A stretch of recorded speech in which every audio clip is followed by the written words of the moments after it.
Whoa, hope I got in there okay. I'm gonna do some adjustments. Hey, good evening, everybody. Um, Long time I've been wanting to do a review on gloves. Thanks for checking out the video. I hope I'm in shot because I have it in a regular mode, so I want everything to look forward.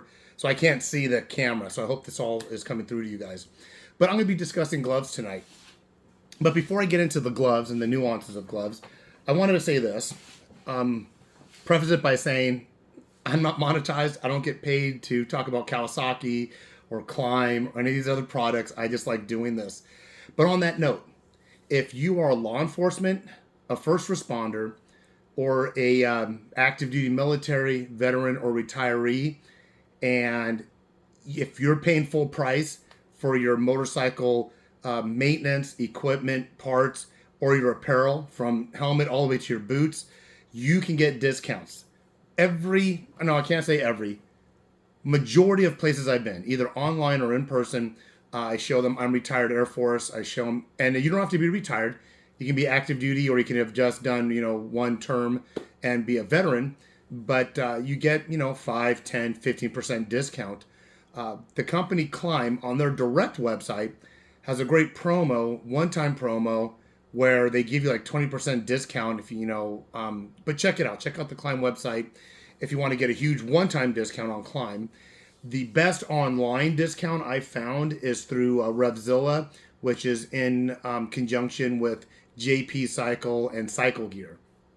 It's a one-time vetting process. You go online, and it automatically applies your discount to it, and you accrue points too when it comes to that. Or if you go inside their stores. The only one that I'm having a little bit of time with is Rocky Mountain ATV, which I love their products. I love their service. They do give a 5% discount, I think, but that's in store only. They don't do it online. But there's many places I've been that are mom and pops places that I've said, hey, do you guys give military discount? And the majority of the time, yes, they do. And I'm going to have an example of that in a set of gloves I'm going through on the rundown. So if you've been riding for any amount of time like me, you got a drawer or a box or a bin full of gloves. Now, of course, as experienced riders can tell you, some people ride without any gloves. When you look at protection, one thing that is guaranteed to have a impact if for an unplanned dismount, if you want to call it that, are your hands. Indicatively, your hands are going to contact the surface in some kind of way. So the first primary reason when you're looking at gloves, when I look at gloves, is how's that glove going to serve me in the unlikely event of a crash? Are these the best gloves for that? Now, there's some people that ride with no gloves at all, and that's perfectly fine. That's totally up to them. And there's some people that ride without helmets in states that allow that, and that's totally fine. It's totally up to them. As long as it's legal, I have no opinion about it. When it comes to riding, the best dexterity, the best agility you're going to have on your controls, without a doubt, is barehanded. I would say, in good weather conditions, bare hands. So I do understand that. I prefer not to ride with bare hands. Some people will go to some bare minimum gloves. I always think of my buddy Cuervo. Every time I think of mechanic gloves, I remember a story that Cuervo told me that when he would go to like Little League games, there was one dad that always showed up to Little League games, and for some reason he was a spectator, but always was wearing mechanic gloves. But I do know that people will ride with just these, and these kind of smell like gasoline for some reason. So I must have been working on something. I don't. I just have these for general maintenance, working around the house. I do not prefer these to ride with, so I don't ride with those. The lightest weight gloves I have are by Klim, and one thing about Klim that I learned pretty fast is, for me, I like the Klim pants and jackets, and that's pretty much where it ends.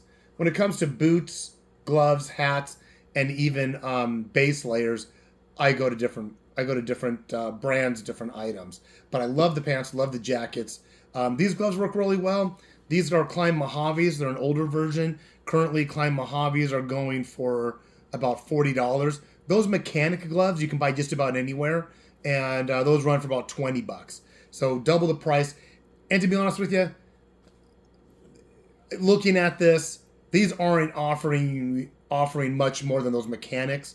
So I would not, me personally, I would not go out and buy another lightweight Klim at all. For 40, I would honestly just go to the mechanic gloves. The only thing that the Klim offers is some of this defense backing here, and it looks like the fingertips are actually touch sensitive. So when you're looking at gloves, consider that also is the pointer finger and the thumb, are they touch sensitive to operate and manipulate your screens on your cell phone, or maybe your GPS needs that sensitivity. They do sell these little stickies, and I got them, but they come off. These little stickies you can put on your fingers some motorcycle places, but I wouldn't go for that. That's one of the features when you're looking at gloves. 3 items I try to avoid buying online is helmet, gloves, and boots. There's a real personal fit when it comes to those, and there are sometimes where I put them on, it's like, nope, these aren't for me. Or, and I guess they call it showrooming, where you'll try on a helmet or try on some boots, and you can find them, once you get that size, make, and model down, you can go and buy it online at a cheaper price. So that's those. Now, let me move up to one of the biggest disappointments I've had in gloves. This is the Klim Gore-Tex, and I forgot the specific name of this model. Oh man, I just saw it online. I forgot the name of the model, but this was I got this and a jacket and some other items through Klim, and I was like overall 20% off. But this retails now. This Klim glove, which is Gore-Tex, retails now for $180. The first time I wore this, it was in wet weather. I was really excited. I was happy to use it. When I put my hand in, it goes in fine, and everything was fine. It's still a nice glove to wear. But when I took my hand out, the liner inverted and came out with my hand. It got to a point where I couldn't even get my hand back in. The very first time, and I was in rain, so the very first time, I couldn't get these gloves back on. I used them once. I took them out. I could not get my hand back in. I got very frustrated. I almost threw them away. I almost threw them on the side of the highway and went back to my go-to glove. And I'm going to talk about my go-to glove in a second. So what I did when I got into a hotel that night, I inverted everything, and I just got my scissors out or my knife out. I cut all the liners out. So there's nothing in there. It's just a leather shell with some armor, which is still fine. You know, I can put my hand in there, and it's still an operable glove. It just doesn't have any Gore-Tex properties to it. No, there's wind resistant to it, but there's no weather protection, wetness, Gore-Tex properties at all. I'll show you the liner that was with it. So this plastic looking liner thing, there was 2 liners. There was this one, and then there was there was the glove shell, and then this was inside, and then there was another liner on the outside that gave you. I'm sorry. It was a liner that was on the inside rather, and it was more of a material textile feel for comfort, so you didn't feel like your hand was in plastic. But it all inverted. I cut it all out. So I turned a $180 pair of gloves into maybe a $60 pair. Now, one thing I can do with these, although it's fine wearing them the way they are now, I got these lightweight liners, and I will put on a liner and then slip my hand in. And there's still a lot of comfort, a lot of room, a lot of dexterity and mobility to it. Kind of gives it more of a fit feeling, actually, and adds some warmth. This glove also is touch sensitive to operate my screens. So depending on if I'm wearing the gray jacket that matches it, I'll wear these with that gray jacket that matches it. Also, was going to mention when shopping for gloves, and that's about it. I wish I could remember the name of the model. The color is called Monument Gray. One thing about shopping for gloves is that you do want to look at, obviously, the fit and feel. You know, that term when people say, hey, fits like a glove is not by happenstance. Yeah, there's something about gloves that when it fits, it fits. So fit and feel, most importantly, once you get the fit and feel in, you want to make sure you got some good dexterity and agility, meaning that, you know, you can grab the bars, you can manipulate your controls, and once again, look for the touch, for the pointer finger and the thumb, see if it has touchscreen capabilities. Going next, safety and protection. Although that's the primary reason that I would buy a glove, look at the degree of safety and protection it has. I think if you got a good fit, feel, and dexterity, and it is a motorcycle glove or designed for motorcycle riding, I think you're going to be pretty good on the safety and protection. Look at the price point. Is this something that you want to invest in? I mean, I just have a few gloves here that I'm going to show you tonight of a box of gloves, and I've only been riding maybe for the last 7 years, and I got a box of gloves. The next thing is looking at the fashion. Do you like the way it looks? Does it match the overall apparel? Do you prefer a full leather? Do you prefer textile, mesh? Do you like black leather, brown leather? And I'll get into that later. So those are some of the considerations you want to take, and most of those will probably be, what am I thinking of? Not subliminal, but an unconscious decisions as you're looking at those gloves, especially when it comes to fashion and feel. You're like, oh, that's a really good glove. Now this next one, I don't know the model. Maybe it's inside actually, but these are made by model number is Inspector number 3. Sedici. This is probably more for the road guys, the lack of a better term, the Ninjas, the Kawasaki's, the street bikes, crotch rockets, whatever. This is my go-to glove. I love this glove. This is one of those gloves that I don't remember where I was at, but I looked at it, and I might have been at a military installation. I looked at it, I put it on, and it was like designed for me. I don't think it has the touch to it, but it has great armor on the knuckle areas, on the fingers, and then on the back of the hand, the knuckles, and then the joints where the fingers go. Good protection on where the wrist bone would protrude here, and some very good. I mean, there's a lot of times I'll put this glove on, and I can manipulate my zippers. My go-to glove, no matter where I'm riding or what conditions, these gloves are going with me all the time. I default to these. Never leave home without them. So it's Sedici, Sedici. I believe they're Italian. I don't know the make and model. Even if I did, you probably couldn't find them anymore. But this is a prime example of going to a place, putting them on, and saying, "Oh my goodness, that's for me." Like them very much. This next set of gloves I just bought in Oregon, which these are going to be the priciest gloves I've ever bought.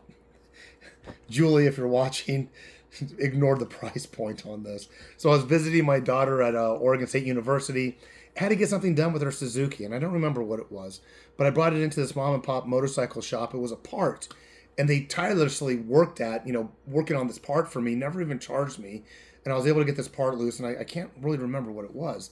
But in looking in their showroom, I mentioned that story about the Klim Gore-Tex being a big disappointment, so they turned me on to these. Okay. The name of these gloves, and I got the hang card. These are German gloves. It's called a Score 4.0. Score 4.0. And the company's name is Held. Held. And they're from Berg, Germany. Berg, Germany. So the guy said, try these on. So I tried these on. And these are Gore-Tex, weatherproof, windproof, waterproof, water resistant. I tried these on, and it was like the Sedici gloves I just showed you. I was like, oh man, I fell in love with them. Price point for these gloves are $229, $230. This is one of those places that I'd never been to before. I told them I was military. They gave me a 10 or 15% discount. The state of Oregon doesn't have sales tax. So I walked out of the store for about $199.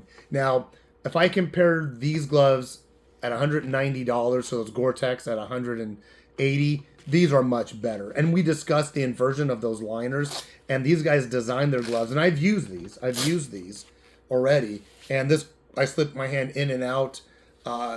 Priciest gloves I've ever bought, but for the Gore-Tex properties and for the fit and feel, worth every dime.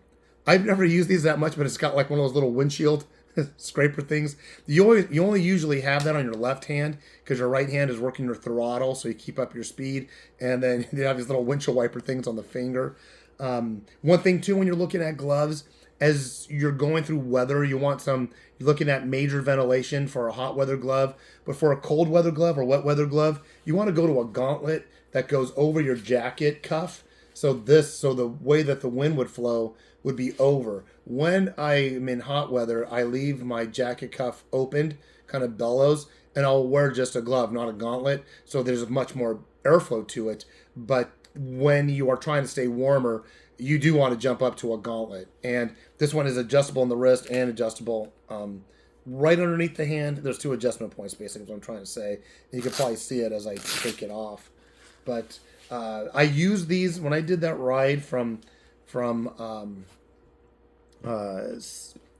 Silver City.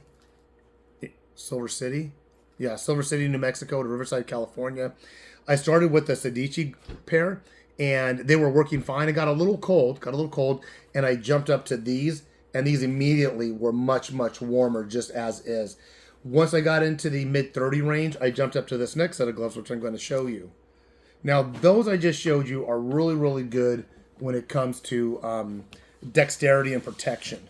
These next ones, I would say, if those were an A in dexterity and protection, I would give these a C in dexterity and protection. These are heated gloves made by a company called WINNA, and I would say the price point on these were probably about $120. They come individually with these batteries that charge pretty quick, and the batteries slip into the cuff of the glove. They connect, and I'm not going to do it.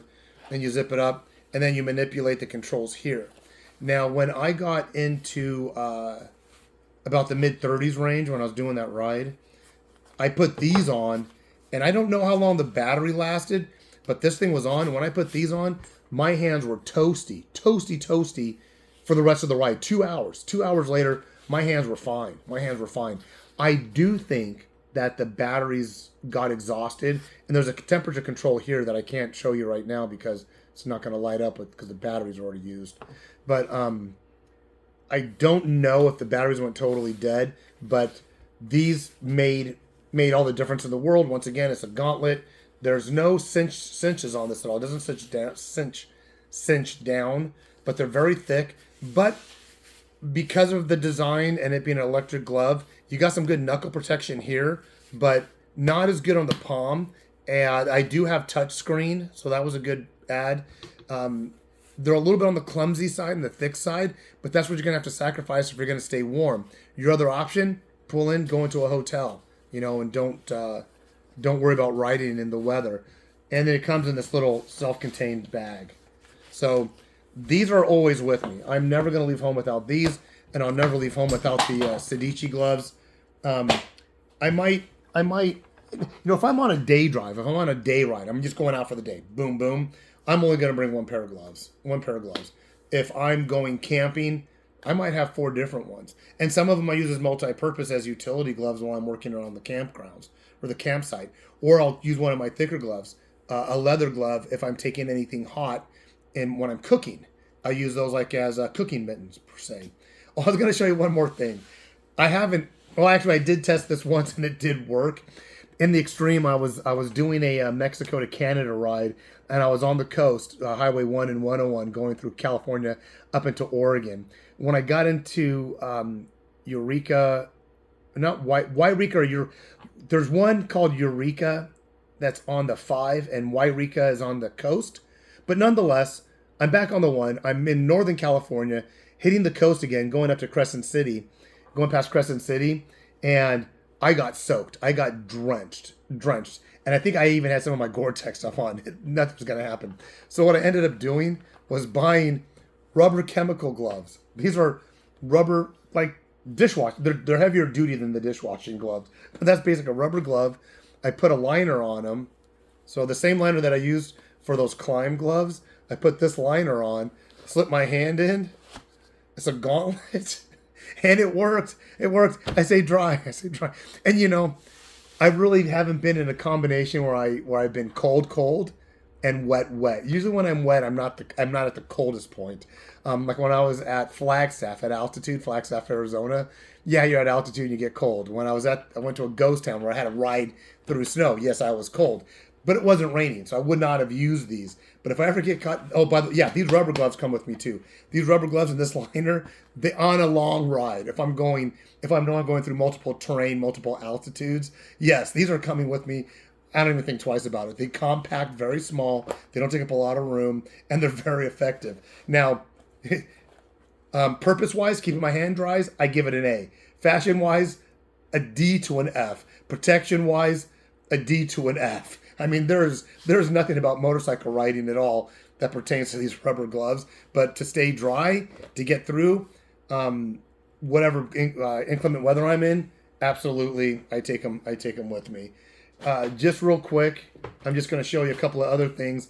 Now, those are all my black ones. I have a black-gray riding ensemble, and then I have more of an earth tone where it's brown, tans, beiges. So these are some Icon. These are lightweight, kind of like the Klim. Now I think I got these on sale. These were originally $70, and I had another high vis ones that I did my Route 66 trip in. Same exact glove. When I did Route 66, by the way, I only went with one pair of gloves. I did not. It was my first long overnight trip, and I only had one pair of gloves, and that was a huge mistake. I think maybe on that trip I bought a second pair. So these have a lot of dexterity, hot weather, a lot of breathability. Not a gauntlet, ends at the wrist. So I got these, and I think those I got on sale for $40. These were a little bit more pricey. These are one of the ones that I put on again, and I was at a store. I really wasn't in the market to get them, but I put them on, and I have a distressed full leather jacket, and this one also has the touch capabilities. These are made by, there's an S on it, Scorpion EXO. This is called a Bigsby. And the other thing too, like this, these say 2XL, 2 extra large. I got everything from large to extra large to 2XL, and all those gloves I showed you. That's why I think it's so important to go in and try the glove on. Every manufacturer is gonna fit and feel differently. You can't just say, hey, I wear a 2X and go buy 2Xs and all the gloves you find. So these work really well. And then also, like I said, if I get in colder weather and I'm in my brown leather distress jacket, I have a gauntlet one. I think I got this. I got this on one of the websites. I've used it. It's full leather. Has a lot of good. I would say, actually, I would give this a B all the way around. I think I got pretty good dexterity. I got the touch fingers here. You can always tell the touch because they're different colors from the other ones. Good protection on the knuckles. So I would say this is a strong. Let's say this is a B plus. I like the way it looks. I like the way it looks with the gear, and it really flows the air over. And it's full leather. It's real leather. So I'd give this a B plus. Why I won't jump up to an A? I think they're a little bit. I think they're a little bit on the clumsy side. I mean, the Sedici gloves have full dexterity and agility. It, like this one here, is a little bit extra on the pinky. Those Sedici gloves I have, everything is it's a beautiful fit. So comparing it to the Sedici, I'd give it a B plus. If these were the only gloves I had, I would probably give it an A. So that's it for the gloves. If you have any questions, please ask in the comments. My recommendation, if you're a casual rider and you're going out for the day, no gloves or maybe one pair of gloves should do it for you. If you're a multi-day rider, if you're going camping like I do, especially if you're going to be gone for more than a week, you could look at the weather forecast and it could be triple digits. And I experienced almost every degree of climate when I was on Route 66. From being in triple digits to being at altitude to being cold to being wet. That was my Route 66 trip. Also, much like my Mexico to Canada trip, I experienced that. So even though I try to travel as light as possible these days, when it comes to the glove effect, I think that's a huge component in maintaining comfort and body temperature and being wet or dry. So I will probably carry at least 3 different pair when I'm on longer trips. But this is all up to you. Once again, check out, I'm going to put some links in there for Revzilla, maybe a few from Amazon.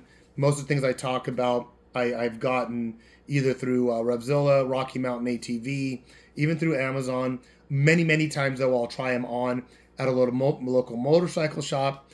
And if that motorcycle shop offers military discount and the price point is better, I'll buy it from them. If I can save a few bucks, I just might buy it online.